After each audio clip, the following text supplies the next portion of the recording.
Hi all, എല്ലാവർക്കും ജിക്സ് PSC അക്കാഡമിയുടെ പുതിയ വീഡിയോയിലേക്ക് സ്വാഗതം. അപ്പോൾ കഴിഞ്ഞ ക്ലാസ്സിൽ നമ്മൾ റഷ്യൻ വിപ്ലവം പഠിച്ചു. അപ്പോൾ ഇന്നത്തെ ക്ലാസ്സിൽ നമ്മൾ നോക്കുന്നത് ചൈനീസ് റവല്യൂഷൻ, ചൈനീസ് വിപ്ലവമാണ് ഇന്നത്തെ ക്ലാസ്സിൽ ഡിസ്കസ് ചെയ്യുന്നത്. അപ്പോൾ ക്ലാസ്സിലേക്ക് കടക്കുന്നതിന് മുൻപേ ആദ്യമായിട്ട് നമ്മുടെ ചാനൽ കാണുന്നവരുണ്ടെങ്കിൽ ചാനലൊന്ന് സബ്സ്ക്രൈബ് ചെയ്യുക, വീഡിയോ ഒക്കെ ഒന്ന് ലൈക്ക് ചെയ്യുക, ഷെയർ ചെയ്യുക. അപ്പോൾ നമുക്ക് സ്റ്റാർട്ട് ചെയ്യാം. Chinese revolution. വിദേശാധിപത്യത്തിനും രാജവാഴ്ചയ്ക്കുമൊക്കെ എതിരായിട്ട് ചൈനയിലെ 20-ാം നൂറ്റാണ്ടിൽ നടന്ന വിപ്ലവമാണിത്, ചൈനീസ് വിപ്ലവം. നമ്മൾ ശ്രദ്ധിച്ച്, വിദേശാധിപത്യത്തിനും രാജവാഴ്ചയ്ക്കൊക്കെ എതിരായിട്ട് ചൈനയിലെ 20-ാം നൂറ്റാണ്ടിൽ നടന്ന വിപ്ലവമാണിത്, ചൈനീസ് വിപ്ലവം. ചൈനയെ പാശ്ചാത്യവൽക്കരിച്ച ചൈനീസ് ചക്രവർത്തി ആരാണെന്ന് ചോദിച്ചാൽ ക്വാങ്സിയാണ്. ക്വാങ്സി. ചൈനയെ പാശ്ചാത്യവൽക്കരിച്ച ചൈനീസ് ചക്രവർത്തി ആരാണ്? ക്വാങ്സി. ചൈനയിലെ ഏറ്റവും കൂടുതൽ കാലം ഭരണം നടത്തിയിരുന്ന രാജവംശം ഏതാ?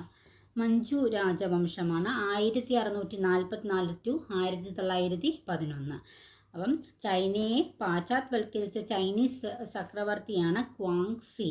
ചൈനയിൽ ഏറ്റവും കൂടുതൽ കാലം ഭരണം നടത്തിയിരുന്ന രാജവംശമാണ് മഞ്ചു രാജവംശം. വിദേശ ഇടപെടലിനും ആധിപത്യത്തിനുമൊക്കെ അനുകൂല നിലപാട് സ്വീകരിച്ച ചൈനീസ് രാജവംശമാണ് മഞ്ചു രാജവംശം. വിദേശ ഇടപെടലിനും ആധിപത്യത്തിനുമൊക്കെ എന്തായിരുന്നു? അനുകൂലമായിട്ടുള്ള നിലപാടായിരുന്നു സ്വീകരിച്ചതായിരുന്നു മഞ്ചു രാജവംശം. ചൈനീസ് വിപ്ലവത്തിലൂടെ അധികാരം നഷ്ടപ്പെട്ട മഞ്ചു രാജാവാരെന്ന് ചോദിച്ചാൽ പൂയിയാണ്. ഓക്കെ, ഇത്രയും കാര്യങ്ങളാണ് ഇവിടെ അറിഞ്ഞിരിക്കേണ്ടത്. ഇനി അടുത്ത് നോക്കുന്നത് കറുപ്പ് യുദ്ധമാണ്. പ്രസിദ്ധമായ കറുപ്പ് യുദ്ധം ആരൊക്കെ തമ്മിലായിരുന്നു? ചൈനയും ബ്രിട്ടനും തമ്മിലായിരുന്നു പ്രസിദ്ധമായിട്ടുള്ള കറുപ്പ് യുദ്ധം. ആരൊക്കെ തമ്മിലായിരുന്നു? ചൈനയും ബ്രിട്ടനും തമ്മിലായിരുന്നു കറുപ്പ് യുദ്ധം. ഒന്നാം കറുപ്പ് യുദ്ധത്തിൻ്റെ കാലഘട്ടം എന്ന് 1839 മുതൽ 1842 വരെ. 1839 to 1842 ഒന്നാം കറുപ്പ് യുദ്ധത്തിൻ്റെ കാലഘട്ടം. രണ്ടാം കറുപ്പ് യുദ്ധത്തിൻ്റെ കാലഘട്ടം 1856 മുതൽ 1860. അപ്പോൾ ആദ്യത്തേത് 1800 ഒന്നാം കറുപ്പ് യുദ്ധത്തിൻ്റെ കാലഘട്ടം 1839 മുതൽ 1842. രണ്ടാം കറുപ്പ് യുദ്ധത്തിൻ്റെ 1856 മുതൽ 1860 വരെയാണ്. ഒന്നാം കറുപ്പ് യുദ്ധത്തിനുള്ള പ്രധാന കാരണം എന്താണ്? കാൻഡൻ കറുപ്പ് പാർട്ടിയാണ്. ഒന്നാം കറുപ്പ് യുദ്ധത്തിൻ്റെ ഫലമായിട്ട് ബ്രിട്ടൻ പിടിച്ചെടുത്ത ചൈനീസ് പ്രദേശം ഏതാണ്? ഹോങ്കോങ് ആണ്. അപ്പോൾ ഒന്നാം കറുപ്പ് യുദ്ധത്തിൻ്റെ ഫലമായിട്ട് ബ്രിട്ടൻ പിടിച്ചെടുത്ത ചൈനീസ് പ്രദേശം ഏതാണ്? ഹോങ്കോങ്. ചൈനയ്ക്ക് ഹോങ്കോങ് തിരികെ ലഭിച്ച വർഷമെന്ന് 1997. ചൈനയ്ക്ക് ഹോങ്കോങ് തിരിച്ചു കിട്ടിയ വർഷം 1997. ഒന്നാം കറുപ്പ് യുദ്ധം അവസാനിച്ച ഉടമ്പടി ഏതാണ്? നാങ്കിങ് ഉടമ്പടിയാണ്. ഒന്നാം കറുപ്പ് യുദ്ധം അവസാനിച്ച ഉടമ്പടി നാങ്കിങ് ഉടമ്പടി. ഇനി അടുത്തത് തായ്പിങ് ലഹളം. തായ്പിങ് ലഹളയ്ക്ക് നേതൃത്വം നൽകിയ വ്യക്തി ആരെന്ന് അറിഞ്ഞിരിക്കുക. ഹോങ് സ്യൂ ക്വാൻ ആണ്. അപ്പോൾ തായ്പിങ് ലഹളയ്ക്ക് നേതൃത്വം നൽകിയ വ്യക്തിയാണ് ഹോങ് സ്യൂ ക്വാൻ. തായ്പിങ് ലഹളയുടെ കാലഘട്ടം 1850 മുതൽ 1864 വരെയാണ്. അപ്പോൾ നമ്മൾ ചൈനീസ് റവല്യൂഷൻ്റെ ബേസിക് കാര്യം പറഞ്ഞു, കറുപ്പ് യുദ്ധം നോക്കി, തായ്പിങ് ലഹള പറഞ്ഞു. അപ്പോൾ നോക്കിക്കേ, വിദേശാധിപത്യത്തിനും രാജവാഴ്ചയ്ക്കും എതിരായിട്ട് ചൈനയിലെ 20-ാം നൂറ്റാണ്ടിൽ നടന്ന വിപ്ലവമാണ് ഇത്, ചൈനീസ് വിപ്ലവം. ചൈനയെ പാശ്ചാത്യവൽക്കരിച്ച ചൈനീസ് ചക്രവർത്തി ആരാണ്? ക്വാങ്സിയാണ്. ചൈനയിൽ ഏറ്റവും കൂടുതൽ കാലം ഭരണം നടത്തിയിരുന്ന രാജവംശം ഇതാണ്, മഞ്ചു രാജവംശമാണ്. വിദേശ ഇടപെടലിനും ആധിപത്യത്തിനുമൊക്കെ അനുകൂല നിലപാട് സ്വീകരിച്ച ചൈനീസ് രാജവംശമാണ് മഞ്ചു രാജവംശം. ചൈനീസ് വിപ്ലവത്തിലൂടെ അധികാരം നഷ്ടപ്പെട്ട മഞ്ചു രാജാവാണ് പൂയി. കറുപ്പ് യുദ്ധം ചൈനയും ബ്രിട്ടനും തമ്മിലാണ്. ഒന്നാം കറുപ്പ് യുദ്ധത്തിൻ്റെ വർഷം 1839 മുതൽ 1842. രണ്ടാമത്തേത് 1856 മുതൽ 1860. ഒന്നാം കറുപ്പ് യുദ്ധത്തിനുള്ള പ്രധാന കാരണം ഇതാണ്, കാൻഡൻ കറുപ്പ് പാർട്ടിയാണ്. ഒന്നാം കറുപ്പ് യുദ്ധത്തിൻ്റെ ഫലമായിട്ട് ബ്രിട്ടൻ പിടിച്ചെടുത്ത ചൈനീസ് പ്രദേശം ചോദിച്ചാൽ ഹോങ്കോങ് ആണ്. അപ്പോൾ ഹോങ്കോങ് ചൈനയ്ക്ക് കിട്ടിയ വർഷം 1997 ഒന്നാം കറുപ്പ് യുദ്ധം അവസാനിച്ച ഉടമ്പടി ചോദിച്ചാൽ നാങ്കിങ് ഉടമ്പടിയാണ്. ഇനി തായ്പിങ് ലഹളയാണ്. തായ്പിങ് ലഹളയ്ക്ക് നേതൃത്വം നൽകിയ വ്യക്തിയാര ഹോങ് സ്യൂക്വാൻ. കാലഘട്ടം 1850 മുതൽ 1864 വരെയാണ്. യൂറോപ്യൻ രാഷ്ട്രങ്ങളും അമേരിക്കയും ഉൾപ്പെട്ട കോളനിയിൽ ശക്തികൾ ചൈനയിൽ സ്വീകരിച്ച വ്യത്യസ്ത നയങ്ങൾ അറിയപ്പെടുന്നവ രണ്ടാണ്.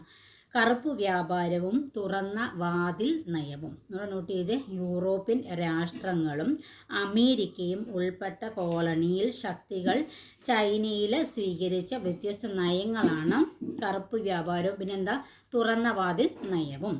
ഇനി കറുപ്പ് വ്യാപാരത്തിനെ കുറിച്ച് നോക്കാം. ചൈനയിൽ നിന്ന് യൂറോപ്പിലേക്ക് കയറ്റുമതി ചെയ്തിരുന്ന ഉൽപ്പന്നങ്ങളാണ് പട്ട്, തേയില, മൺപാത്രങ്ങൾ. ഇവയുടെ കയറ്റുമതിയിലൂടെ ചൈന എന്ത് ചെയ്തു? വൻതോതിൽ ലാഭം നേടി. ഇപ്പോൾ ചൈനയിൽ നിന്ന് യൂറോപ്പിലേക്ക് കയറ്റുമതി ചെയ്തിരുന്ന ഉൽപ്പന്നങ്ങളാണ് പട്ട്, തേയില, മൺപാത്രങ്ങൾ. ഇതിൽ നിന്ന് നമുക്ക് ചൈന എന്താ വൻതോതിൽ ലാഭം നേടി. ചൈനയിലേക്ക് ഇറക്കുമതി ഇല്ലാതിരുന്നതിനാൽ യൂറോപ്യൻ വ്യാപാരികൾക്ക് എന്താ തിരിച്ചിറക്കുമതി ഒന്നും ഇല്ലായിരുന്നു. അതുകൊണ്ട് യൂറോപ്യൻ വ്യാപാരികൾക്ക് നഷ്ടമാണ് സംഭവിച്ചത്. ഇത് പരിഹരിക്കാൻ വേണ്ടിയിട്ട് ഇംഗ്ലീഷ് വ്യാപാരികൾ ചൈനയിലേക്ക് ലഹരി പദാർത്ഥമായ കറുപ്പ് എന്ത് ചെയ്തു? ഇറക്കുമതി ചെയ്തു. ഇത് ചൈനയുടെ വ്യാപാരത്തെയും ഇതിൻ്റെ ഉപയോഗം ചൈനീസ് ജനതയുടെ മാനസിക നിലയെയും പ്രതികൂലമായിട്ട് ബാധിച്ചു. ഇതോടെ സാമ്പത്തികമായും മാനസികമായും ചൈനക്കാർ എന്ത് ചെയ്തു? അടിമത്വത്തിലായി. ഓക്കെ, അപ്പോൾ തിരിച്ചവരെ ഒന്നും ഇറക്കുമതി ചെയ്യുന്നില്ലായിരുന്നു. അന്നപ്പോൾ എന്ത് ചെയ്തു? അത് പരിഹരിക്കാൻ വേണ്ടിയിട്ട് ഇംഗ്ലീഷ് വ്യാപാരികൾ എന്ത് ചെയ്തു? ചൈനയിലേക്ക് ലഹരി പദാർത്ഥമായിട്ടുള്ള കറുപ്പ് എന്ത് ചെയ്തു? ഇറക്കുമതി ചെയ്തു. ഇത് ചൈനയുടെ വ്യാപാരത്തെയും ഇതിൻ്റെ ഉപയോഗം എന്തായിരുന്നു? ചൈനീസ് ജനതയുടെ മാനസിക നിലയൊക്കെ എന്ത് ചെയ്തു? പ്രതികൂലമായിട്ട് ബാധിച്ചു. ഇതോടെ സാമ്പത്തികമായും മാനസികമായിട്ടും എന്താ ചൈനക്കാരങ്ങനെ അടിമത്വത്തിലായി. ഇനി തുറന്ന വാതിൽ നയം നമ്മൾ ചൈനീസ് വിപ്ലവം പഠിക്കുമ്പോൾ അറിഞ്ഞിരിക്കണം.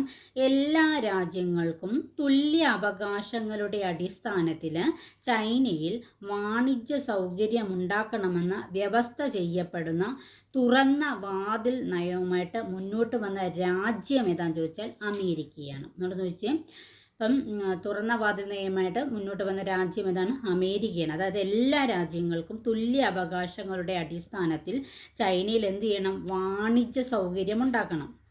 അങ്ങനെ വ്യവസ്ഥ ചെയ്യുന്നതാണ് തുറന്ന വാതിൽ നയം. അപ്പോൾ ആ ഒരു ഇതുമായിട്ട് മുന്നോട്ട് വന്ന രാജ്യം ഏതാണ്? അമേരിക്കയാണ്.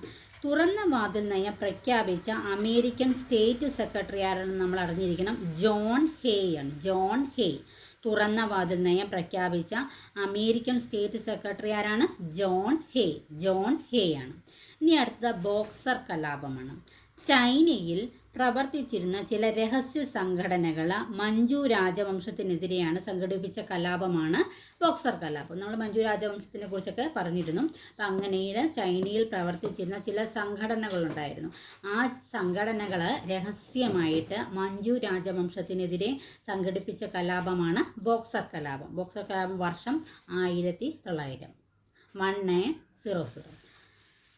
ഇപ്പം ബോക്സർ കലാപം എന്നറിയപ്പെടാൻ കാരണം എന്തായിരുന്നു? അതായത് മുദ്രയായി ബോക്സന്മാരുടെ മുഷ്ടി. അപ്പോൾ അതിൻ്റെ ഒരു സിമ്പിളായിട്ട് ഈ ബോക്സന്മാരുടെ ഒരു മുഷ്ടി ഉണ്ടോ, അതാണ് സ്വീകരിച്ചിരുന്നത്. അത്രയേ ഉള്ളൂ. ഇനി സൻ യാത് സെന്നിനെ കുറിച്ച് നോക്കാം. മഞ്ചു രാജഭരണത്തിനെതിരെ ചൈനയിൽ വിപ്ലവത്തിന് നേതൃത്വം നൽകിയ വ്യക്തി ആരാണ്? സൻ യാത് സെൻ ആണ്.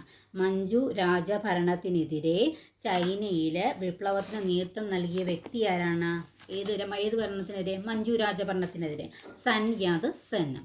സൻ യാത് സെൻ അവതരിപ്പിച്ച 3 തത്വങ്ങൾ അഥവാ സാൻമീചു, അതായത് 3 തത്വങ്ങളായിരുന്നു. അത് 3 പ്രിൻസിപ്പിൾസ് അവതരിപ്പിച്ചു. അതായത് ദേശീയത, ജനാധിപത്യം, സോഷ്യലിസം. ദേശീയത, ജനാധിപത്യം, സോഷ്യലിസം. ദേശീയത എന്ന് പറഞ്ഞാൽ മഞ്ചൂറിയൻ പ്രദേശക്കാരായ മഞ്ചു രാജവംശത്തെയും സാമ്രാജ്യ ശക്തികളെയൊക്കെ പുറത്താക്കുക, ജനാധിപത്യ ഭരണമൊക്കെ സ്ഥാപിക്കുക, മൂലധനത്തെ നിയന്ത്രിക്കുകയും ഭൂമി തുല്യമായിട്ട് വിതരണം ചെയ്യുക എന്നുള്ളതാണ്. ഇനി ചൈന പുനരുജ്ജീവന സംഘം എന്ന ആദ്യകാലത്ത് അറിയപ്പെട്ടിരുന്ന പാർട്ടിയുണ്ട്. അത് ഏത് പാർട്ടിയാണ്? കുമിതാങ് പാർട്ടിയാണ്.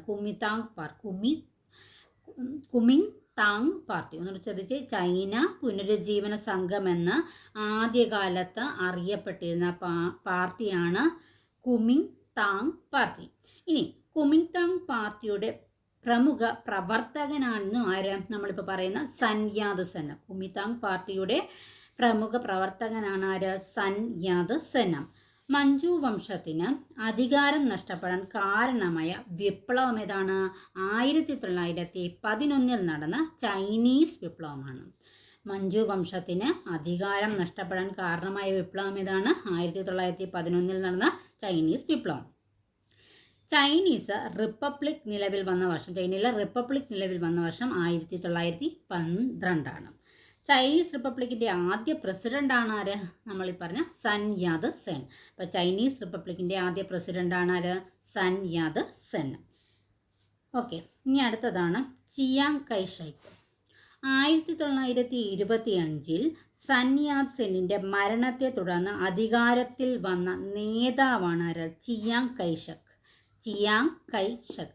സൻ യാത് സെന്നിൻ്റെ മരണത്തിന് ശേഷം നിലവിൽ വന്ന നേതാവാണ് ചിയാങ് കൈ ഷെക്ക്. ചൈനയിൽ സൈനിക ഏകാധിപത്യ ഭരണത്തിന് തുടക്കം കുറിച്ച ഭരണാധികാരിയാണ് ആര്? ചിയാങ് കൈ ഷെക്ക്. മാവോയുടെ നേതൃത്വത്തിലുള്ള സൈന്യം ചൈനയുടെ അധികാരം പിടിച്ചെടുത്തതിനെ തുടർന്ന് ചിയാങ് കൈ ഷെക്ക് രാഷ്ട്രീയ അഭയം നേടിയ രാജ്യമാണിത്. തായ്വാനിലാണ് അഭയം നേടിയത്. അപ്പം മാവോയുടെ നേതൃത്വത്തിലുള്ള സേന ചൈനയുടെ അധികാരമൊക്കെ പിടിച്ചതിനെ തുടർന്ന് നമ്മുടെ ഈ ചിയാങ് കൈ ഷെക്ക് രാഷ്ട്രീയമായിട്ട് അഭയം നേടിയ രാജ്യം തായ്വാനാണ്. ഇനി നമ്മൾ നോക്കാൻ പോകുന്ന മാവോ സേതുങ്ങിനെ കുറിച്ചിട്ടാണ്. അപ്പോൾ ചൈനീസ് കമ്മ്യൂണിസ്റ്റ് പാർട്ടിയുടെ നേതാവാണ് ആര്? Mao Zedong. ചൈനയിൽ കമ്മ്യൂണിസ്റ്റ് പാർട്ടി രൂപീകൃതമായ വർഷം 1921 ജൂൺ 4. അപ്പോൾ ചൈനയിൽ കമ്മ്യൂണിസ്റ്റ് പാർട്ടി രൂപീകൃതമായ വർഷം എന്നാണ് 1921 ജൂൺ 4. June 4 May 4. 1921 മെയ് 4. വിപ്ലവം തോക്കിൻ കുഴലിലൂടെ എന്ന് പ്രസ്താവിച്ച നേതാവാണ് ആര്?